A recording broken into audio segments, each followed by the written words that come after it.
उद्यवट धाम कहले राजीव पीठ ये हूँ आम राजीव लोचन दास पीठ।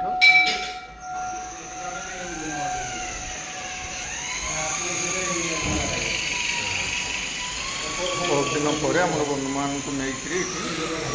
भाई कौन केमती अच्छ महापुरुषों आशीर्वाद भल महापुरुषों से जो लेखाटी तार समय किसी आसीगला कि कहीं उद्यवटे आम देखु जनगहली लगी रोता विषय कौन टे कहे कहला कम तो महापुरुषों पीठस्थली उद्यवट धाम पूर्वापुरुष रही आसी महापुरुष ये नୂଆଗାଁରେ ଜନ୍ମ ହୋଇ ସ୍ଥିତି ଲାଭ କରି ଉଦ୍ୟବଟ ଧାମ କରିଛନ୍ତି। ବହୁତ ଦୁଃଖ କଷ୍ଟ ତାଙ୍କ ବହୁତ ସହିକିରି ତାଙ୍କର ଏଠି ସମାଧିତ ଦେହାନ୍ତ ପରେ ସମାଧି ହୋଇଛନ୍ତି। ବହୁତ ଦୂରଦୂରାନ୍ତରୁ ଭକ୍ତ ସମାଧି ନୟାଗଡ଼ରୁ ମାଆ ମାନେ ସବୁ ଆସିଛନ୍ତି ବହୁତ ସଂଖ୍ୟାରେ। ଆଉ ବି ପାଖାପାଖି ଆମର ଯେଉଁ ମହାପୁରୁଷଙ୍କର 121 ଅଛି ସେ ଭକ୍ତ ବି ପର୍ବପର୍ବାଣିରେ ଆସୁଛନ୍ତି। ମହାପୁରୁଷଙ୍କ ଲୀଳା ଏଠି ଚାଲିଛି ଉଦ୍ୟବଟ ଧାମ। ଉଦ୍ୟବଟ ଲୀଳା ପ୍ରକଟ ହେବ ଅନାହତ ଧରି ଚତୁର୍ଦିଗ କପିଳ ମହାପୁରୁଷ ଲେଖିଥିଲେ। कली शेष महापुरुषों बाणी सत आज्ञा नहीं कि लीला आरंभ हम कली लीला आरंभ बहुत बहुत धन्यवाद।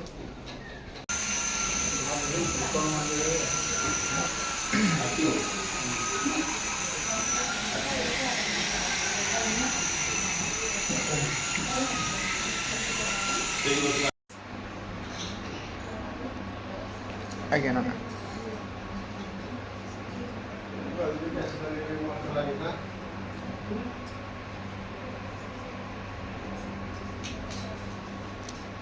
महाप्रभु जगन्नाथ जे कल्कि रूप में आसवे प्रायतः आम देखी आसीचु जेकोसी फोटोचित्र रे कल्कि कला घोड़े चढ़ी आसी प्रभु जगन्नाथ धला घोड़े आसी प्रभु बलभद्र किंतु कला धला घोड़ा तो ये ना ये गोटे अश्व रही धला स्वरूप रही ए विषय टी जानवा चाहूँ।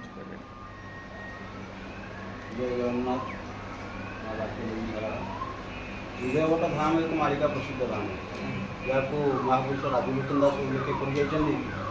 उदय अरण्य श्रीक्षेत्र जाति भेद नहीं एक रथ उदयवट आज अरण्य अच्छी आम अवस्था आम पर ये दिन श्रीक्षेत्र पलट जो श्रीक्षेत्र की महाप्रभु जगन्नाथ रही कि आम समस्त ज्ञात भितर भी महाप्रभु जगन्नाथ केवल नीलांचल अच्छा पुरी जहाँ किंतु पारादीप पूर्व उपकंठे उदयवट भी एक जगह अच्छी जोटा कि निरूपण कर महापुरुष राजभूषण दास तार संकेत देते महापुरुष अच्युत कहते जब ध्वजा उड़ पूर्वपाटणार जानू बेल होइला निकर जाना लोक होइबे तिरुपति जनाई कहले दिन हीन जे अति अर्थ उदयवट एक गोटे आमर जमी बाली टीप कहते टीप सदृश केवल गछ गुड़ाई अच्छी बालीर पहाड़ भी कहले चलो सेठी जो नूतन ध्वजा उड़ बोले से गोटे पाट भितर जो एक जगन्नाथ मंदिर सृष्टि हम सेठी नूतन ध्वजा उड़ जानू मोर लीला समय आसीगला लीला अर्थ जो आप प्रश्न करते कहते केवल धला अश्व कहीं अच्छा कला अश्व ना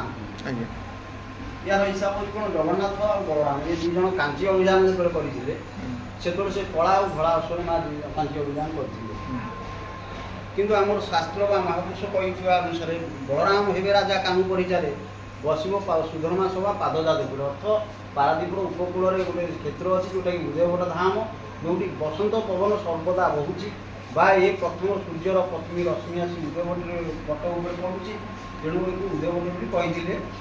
बलराम ये राजा हे जमी आप जाऊँ नीलांचल को आप समस्त ना धरुँ किए कहते कि आम माँ पाक जाऊँ किए कहते बलराम पाक जाऊँ समस्त गोटाए स्वर आम जगन्नाथ पाक जाऊँ कालिया किंतु ये बलराम राजा हे कामू परिचार बसव सुधर्मा सभा पादजात अर्थ ये जो क्षेत्रटी एक साधुंकर सभा ही बस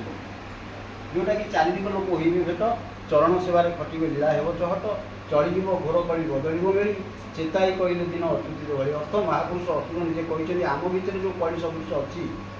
ये षड़चक्र भितर जो कली प्रभावटा रही परस्पर समस्ते समस्त चिल्ला पड़ी क्या प्रति कह स्नेह ना श्रद्धा ना समस्त सन्देह मनोवृत्ति रोचे आज आम जहाँ अनुभव करुचे आम पिला बेले से नाला जलवायु से नाला परिष्कार एमती परिवेश भी नाला तेणु ये सब कलीर सिंबल बा कली जीवार जमी कहते दीप लिभिला समय टी तेज हो जड़े ये जहाँ देखुं सब कलीर प्रभाव तेणु कहते अमर जुग आसूची तेणु सत्यर प्रकाश क्षेत्र निरूपण कर ଆପଣ ଦେଖୁଛନ୍ତି ଆମ ବୟସ ଅନୁସାରେ ବି କିଛିଟା ନିଳାଞ୍ଚଳର ପ୍ରତିମୂର୍ତ୍ତି ମନ୍ଦିର ହେବା ବା ବାଇଶିପାତ ହେବା ଜନସମା ହେଇ ଆସିଲାଣି। ଆଉ ଖୁବ୍ ଶୀଘ୍ର ନିକଟରେ এই ଜାଗାଟି ନିଳାଞ୍ଚଳ ହେବାକୁ ଯାଉଛି ବା ଜଗନ୍ନାଥଙ୍କ ମହାପ୍ରଭୁଙ୍କର କିଛି ସମୟ ପାଇଁ ଏଠି ଲୀଳା ହେବାକୁ ବି ମାଳିକା ପ୍ରମାଣ ରହିଛି। बहुत सुंदर वार्ता रखिले आज्ञा। आउ गोटे कथा रही जहाँ बंधु मैंने जानती ये जो गुप्त क्षेत्र को उदयभट को आम कही था मालिकार लेखा अच्छी गुप्त क्षेत्र उदयभट कौन गुप्त रही जाइए जहाँ आम मैंने आज पर्यंत जानिनु। ଯେତେବେଳେ ମହାପୁରୁଷ ରାଜୀବଲୋଚନ ଦାସ ତାଙ୍କର ସେ ବଡ଼ ଛତା ମଠରେ ଯାଇ ଲିଖିତ ଗ୍ରହଣ କରିଥିଲେ। ଲିଖିତ ଗ୍ରହଣ କଲା ପରେ ସେ ଗୁରୁ ଖୋଜୁଥିଲେ। ତାଙ୍କର ଯିଏ ଗୁରୁ ଥିଲେ ସେ ତାଙ୍କୁ କହିଥିଲେ ଦେଖ ରାଜୀବ ତୁମେ ମୋ ପାଖରୁ ଦୀକ୍ଷା ନେଲ ସତ କିନ୍ତୁ ତୁମର ଲୀଳାଭୂମି ହେଉଛି ଉଦୟଭଟ ଧାମ। ତାଙ୍କର ରାଜୀବଲୋଚନଙ୍କ ନାରାୟଣ ହେବା ବୋଧେ 104-5 ବର୍ଷ ପଡ଼ିଲା। ଆମେ କହୁଛୁ 150 ବର୍ଷ ତଳର କଥା। ସେ ମହାପୁରୁଷଙ୍କୁ ଏଇ କଥା କହିଥିଲେ। ତେଣୁ ମହାପୁରୁଷ ଫେର ବି ପ୍ରଶ୍ନ କରିଥିଲା ଆଜ୍ଞା ଲୀଳାଭୂମି ଉଦୟଭଟ ବୋଲି ଆମେ କେମିତି ଏଇସବୁ ଆଗକୁ କ୍ଷେତ୍ର ବୋଲି କିଛି ପ୍ରମାଣ ନଥିଲା ଆମେ ଜାଣିବୁ କେମିତି ନା ଏଇ ସଙ୍କେତ ସବୁ ଥିବ। ଅହରାତ୍ର ନାମ ସବୁ ଥିବ ଯେଉଁଟାକି ଗୁପ୍ତ କଥା ଆପଣ ପଚାରୁଛନ୍ତି ଗୁପ୍ତ କ'ଣ ଅହରାତ୍ର ନାମ ସବୁ ଥିବ। ଏଠିକାର ଯେଉଁ ସୂର୍ଯ୍ୟ ମହାପ୍ରଭୁ ଉଦୟ ହେଲେ ତାଙ୍କ ରଶ୍ମିରେ ଆମେ ଚଳପଚଳ ହେଉଛି ପ୍ରଥମ ରଶ୍ମି ଉଦୟଭଟ ଧାମରେ ପଡ଼ୁଥିବ ବା ସେ ଜାଗାରେ ସଦା ସର୍ବଦା ବସନ୍ତ ପବନ ବହୁଥିବ। ଏଇ ଯେଉଁ ପବନଟା ବହୁଛି ବୋଲି ସେଟାକୁ ଆମେ ଅନୁଭବ ଜ୍ଞାନରେ ଜାଣିବା। ତେଣୁ ସେ କହିଦେଇଥିଲେ କ'ଣ ନା କ୍ଷୀର ନଦୀ ଦକ୍ଷିଣରେ ଲିଙ୍ଗ ନାମେ ଖ୍ୟାତ